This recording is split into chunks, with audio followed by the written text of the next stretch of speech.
Narja has arrived, and we're going over the best Epiphanies as well as some sample decks for different character archetypes you could be using to push her to the next level, as well as have some fun. What is going on, guys? Welcome back to the channel. We are touching on Narja today, and we're gonna want to get right into it with the Epiphanies for you here. There's gonna be two that are kind of generic and just good in general that you'll be seeing when we pop up in the decks, but I want to make sure that you know that they exist, and there are some alternatives for you here as well. Now, the first one is going to be Shackles of Hunger.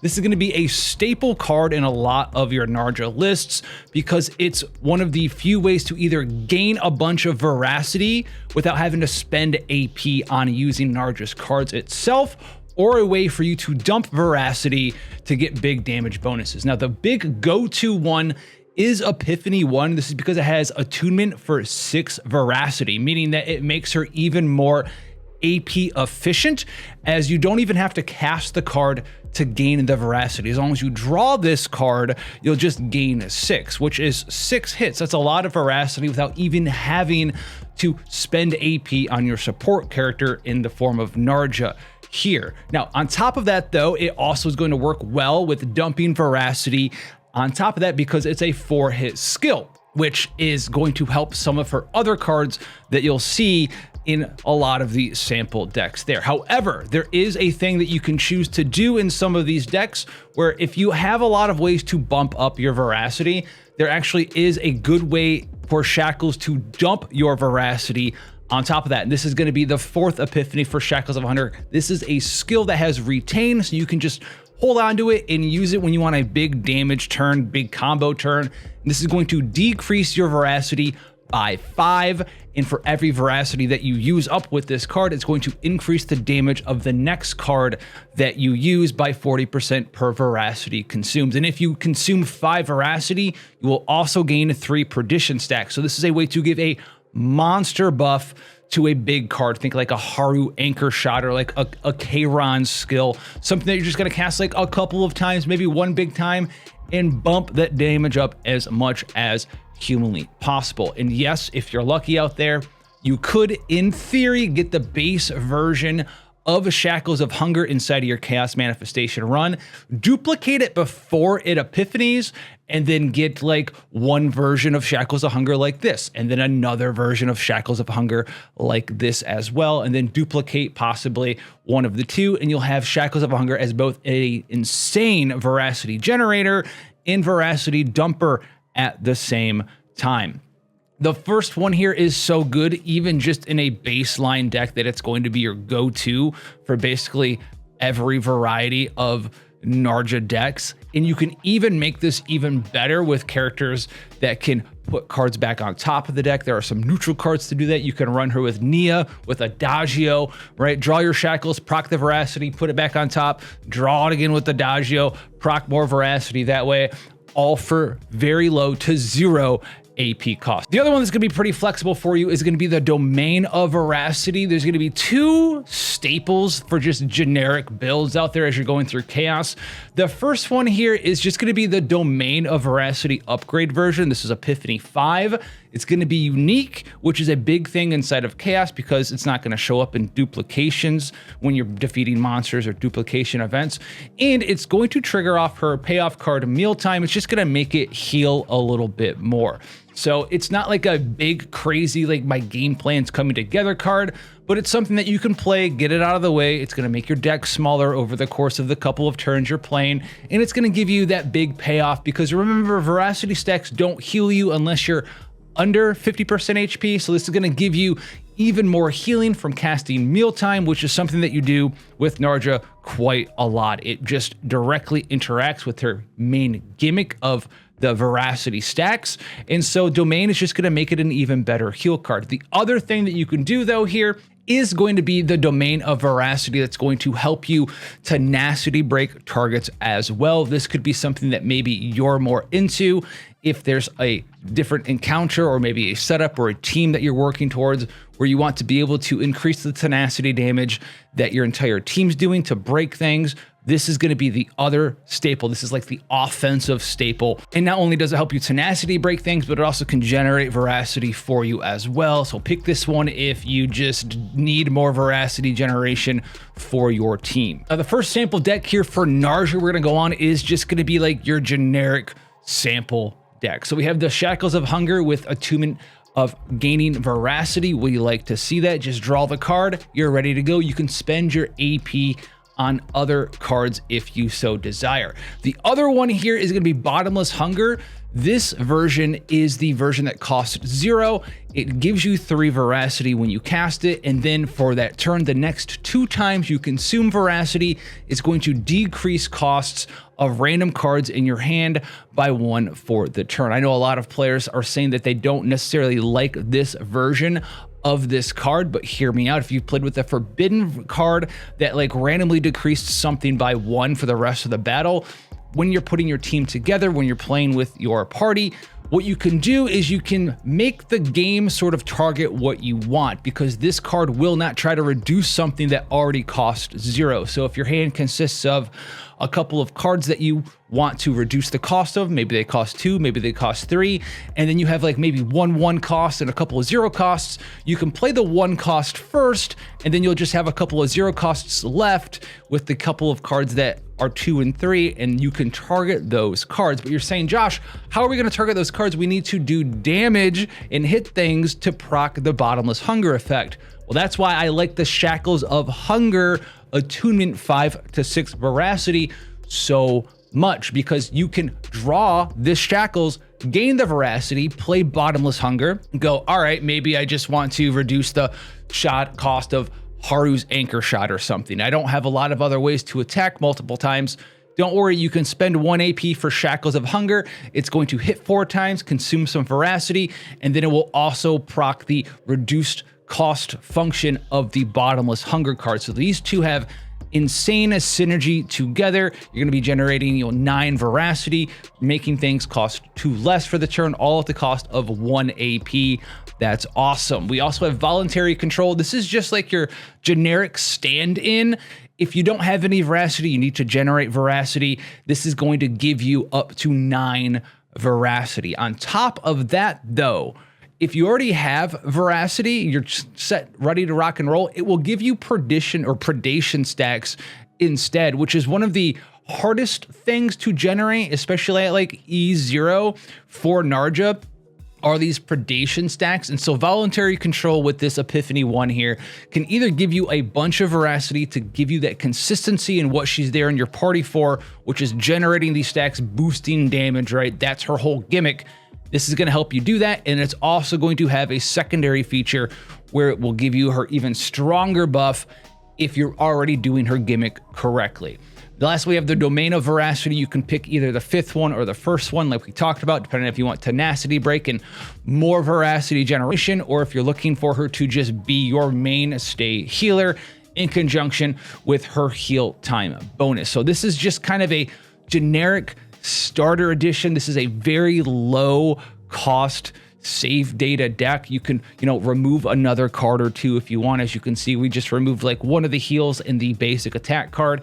Not a lot of crazy duplications. Add some Divine Blessings if you want here. AP generation, card draw, Divine Blessings would be very powerful here. And something like this with these Epiphanies chosen is just going to be a very generic but still strong Narja deck for you to use with a bunch of different teams. Now, next we have a slightly different version of the Narja list. You can see we still have the attunement veracity, right? Shackles of Hunger. We still have Bottomless Hunger to reduce costs of stuff, but this has the use of really focusing on pairing Narja with someone who can return cards to their hand multiple times. For instance, maybe someone like Haru with this version of Anchor Shot that just stacks damage bonus up and then has Anchor Pointer, which awesome is a 0 cost card.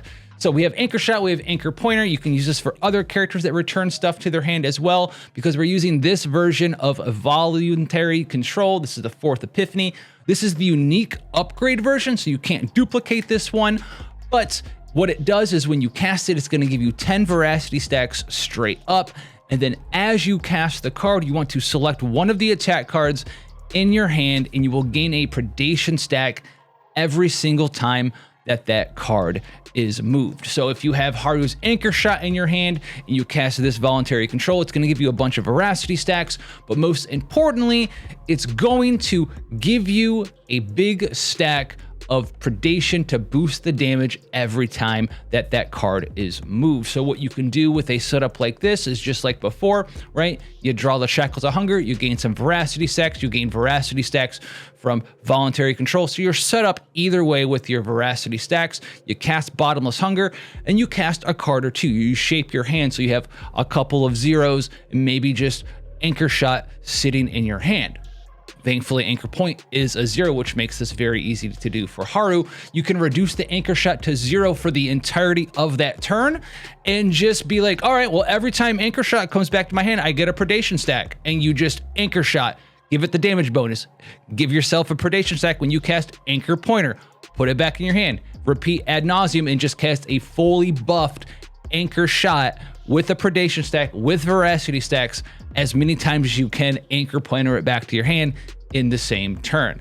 On top of that, that's basically the difference between the base version of the deck in this one as well. Remember, we talked about with Shackles of Hunger, if you want to really get in there and buff up a build like this, you can go in and try to either use this version if you want to maintain your Veracity stacks, get that consistency, or if you're already getting a bunch of Veracity stacks, you could use this version of Shackles of Hunger and just really buff up like that big final Anchor Shot, consume the Veracity, get some more predation stacks, and just go hard at the paint right there. And on top of that, we also talked about it. If you want to mix and match, you can duplicate it before the Epiphany and get a couple of both of them. Now we also have this version as well for Narja, and this is one out there that's probably not going to be super popular. We're still using the very awesome version of Shackles of Hunger and Bottomless Hunger as well for a Veracity generation. They're just that efficient.